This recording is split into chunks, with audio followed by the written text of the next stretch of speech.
स्वागत है। आज ये एक आम सभा ही नहीं है, बल्कि एक हमारे स्वाभिमान और हक की लड़ाई है। और ये हक की लड़ाई और स्वाभिमान जिस प्रकार से अभी मेरे से पूर्व वक्ता ने कही थी कि हमारे पुरखों ने ये लड़ाई लड़के ली थी और उस वक्त हमारे पुरखों ने बलिदान दिया, शहादत दी और कई संघर्षों के बाद में हमें यह संघर्ष मिला, ये मेहनत मिली। और आज हमारी ये पीढ़ी है जो अपने अस्तित्व और अधिकारों की लड़ाई को बचाने के लिए यहाँ पर एकत्रित हुए।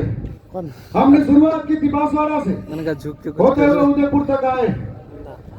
आज पिछले सत्र के अंदर जब राजस्थान की विधानसभा चली थी तब राजस्थान की सबसे बड़ी महापंचायत में मैं और मेरे साथी विधायकों ने और हमारे सबके लाडले सांसद साहब ने दिल्ली के अंदर भी और राजस्थान की सबसे बड़ी महापंचायत के अंदर भी बेरोजगारों को लेकर बहुत बड़ी चिंता व्यक्त की थी।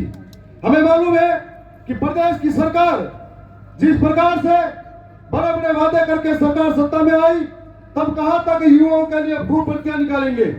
आज बेरोजगारी दिनों दिन बढ़ती जा रही है और 1.5 लाख भर्तियों की बात कही थी। 1.5 लाख भर्तियों की बात करने के बाद में आपने यह स्पष्टीकरण नहीं किया था कि कौन सी भर्तियां कितने कितने पद वर्गीकृत किए जाएंगे और अनुसूचित क्षेत्र के अंदर किस प्रकार से भर्तियां की जाएगी। लेकिन आपने झूठे वादे करके इन नौजवानों को फिर से गुमराह किया, उनके सपनों पे पानी फेरा और उसके बाद में आपने अलग अलग नियम लागू किए, भर्ती के अंदर नॉर्मलाइजेशन किया। अब ये उस नौजवान की पीड़ा है कि वो भी और इधर का नौजवान भी हो एक साथ तैयारी करेगा।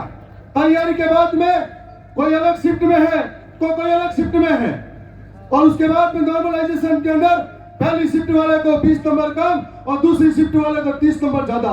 आखिर ये अन्याय किस प्रकार से और आखिर कब तक सहा जाएगा। दूसरी ओर हम लोग अनुसूचित क्षेत्र के अंदर से आते हैं, हम आर्थिक रूप से कमजोर हैं, हम लोग महंगी महंगी कोचिंगों में फीस भर के नहीं जा सकते हैं और हमारा घर हमारा परिवार कमजोर है। बड़ी मुश्किल से आगे आकर पढ़ाई करके आगे बढ़ते हैं। मैं भी उदयपुर के मौलाना सुकारा यूनिवर्सिटी में पढ़ा हूँ और इसी उदयपुर में कई बार मजदूरी करके अपनी फीस भरी है। तो मैं एक पीड़ा नौजवानों की समझता हूँ। आपने क्राइटेरिया लगा दिया 40%, 30%, 35% और उसके बाद में एक बड़ी साजिश कर दी कि इतने क्राइटेरिया के बाद में हमारे लोग इन भर्तियों से वंचित रह जाते हैं। जब इन भर्तियों से वंचित रह जाते हैं तब आप 1 लाख के पद नहीं भरते हो और मजबूरन हमको सड़कों पे आंदोलन करने उतरना पड़ता है। और जब सड़कों पे आंदोलन करते हैं तो ये तानाशाही सरकार, अंधी बैरी और गोंगी सरकार अनुसूचित क्षेत्र के बेरोजगारों के ऊपर लाठियां चलवाती है, गोलियां चलवाती है और काकी डूंगी जैसे कांड करवाती है। इसलिए मैं कहना चाहता हूँ कि एक नौजवानों को हमको एकत्रित होकर लड़ना पड़ेगा, अधिकारों की रक्षा करनी पड़ेगी जिस प्रकार से हमारे पुरखे लड़े हैं। आज बेरोजगारों की बहुत सारी पीड़ा है। हमने राजस्थान की विधानसभा के अंदर यह कहा था कि जिस प्रकार से पूरे राजस्थान के लिए आप भर्ती तो निकालते हो, लेकिन टीएसपी के अंदर अनुसूचित क्षेत्र के अंदर हर बार धोखाधड़ी होती है। हमारे को स्पष्ट नहीं कहा जाता है कि किस प्रकार से कितनी भर्ती में हमारे पद हैं। और इस धोखे के साथ में हमने कहा था कि हमारे लिए अलग कैडर बनाया जाए, अनुसूचित क्षेत्र की अलग भर्तियां की जाए ताकि हम लोग सुरक्षित हो सके और हमारे आप में हम लोग हमारा हक अधिकार ले सके। मैं राजस्थान की सरकार के भीतर और भी कई सारी बातें रखी थी, हमारे साथियों ने भी रखी थी और हमें गर्व है कि मैं मेरी विधानसभा के कार्यकर्ता वहां की जनता का धन्यवाद करूंगा कि आदिवासी सर्टिफिकेट से विधानसभा के अंदर गया। मैं एक बात और भी कहना चाहूंगा, मैं धन्यवाद की विधानसभा ने मुझे जिता कर भेजा, उसी प्रकार से लोकसभा के अंदर उदयपुर से हमारे पड़ोसी थे मंडालाल जी रावत को भेजा था और वो भी आदिवासी सर्टिफिकेट से वहां गए थे।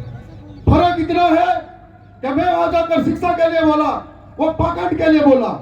मैं वहां जाकर जल जंगल जमीन बचाने के लिए बोला और धर्म की लड़ाई लड़ने के लिए बोला। फर्क इतना है कि हमने अधिकार की बात करी, वो हमारे समुदाय को लट मरवाने की बात करी।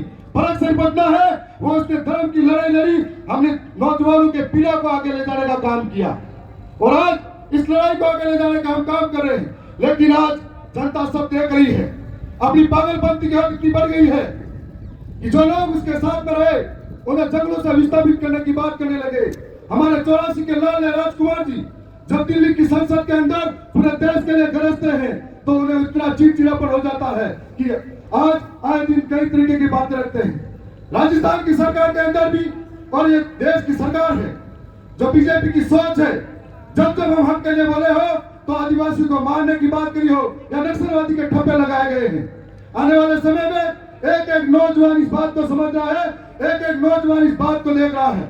मैं उदयपुर संभाग के अंदर जो टीएडी विभाग है, हमने इस घोटालों का उजागर किया था कि टीएडी विभाग बना था आदिवासी बच्चों के उत्थान के लिए।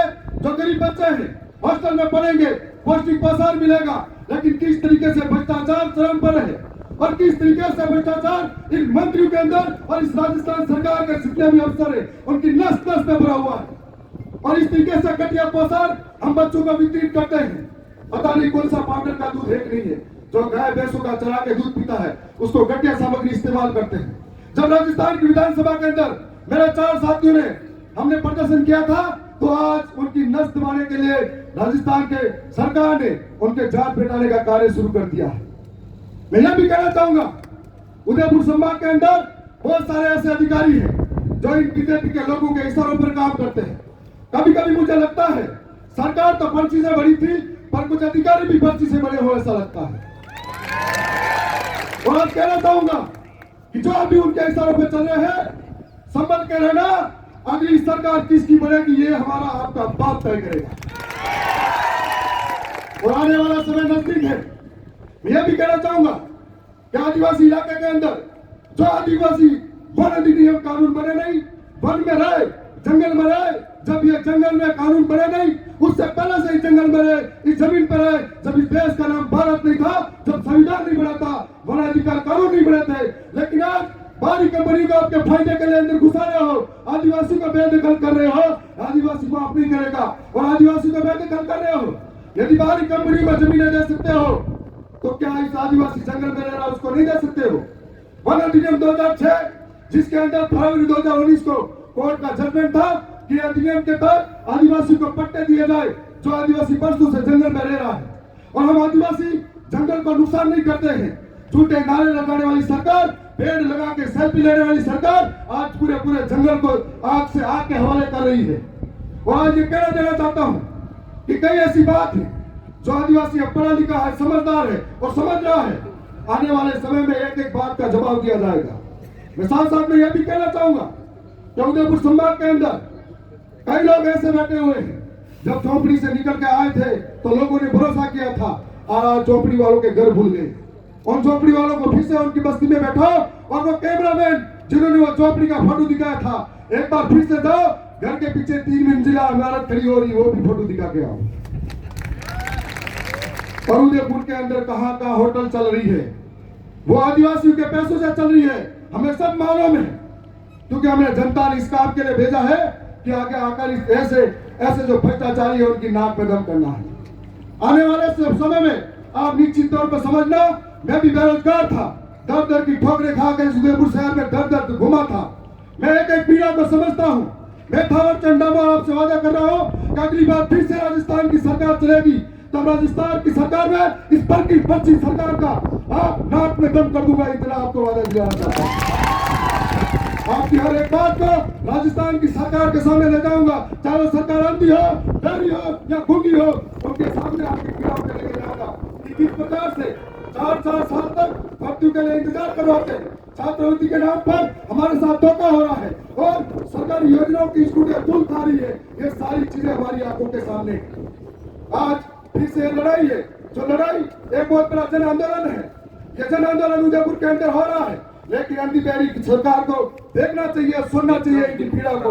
यदि नहीं समय रहते नहीं सुना तो ये जो नौजवान है, ये युवा है, ये वायु की तरह है जो आपको पलट के रख देगा। मैं पुनः बहुत सारे वक्ता यहाँ पर मौजूद हैं, तो अपनी वाणी को ये विराम देता हूँ। बहुत बहुत धन्यवाद और सबका जोहार। जोहार। विधायक साहब आपको अब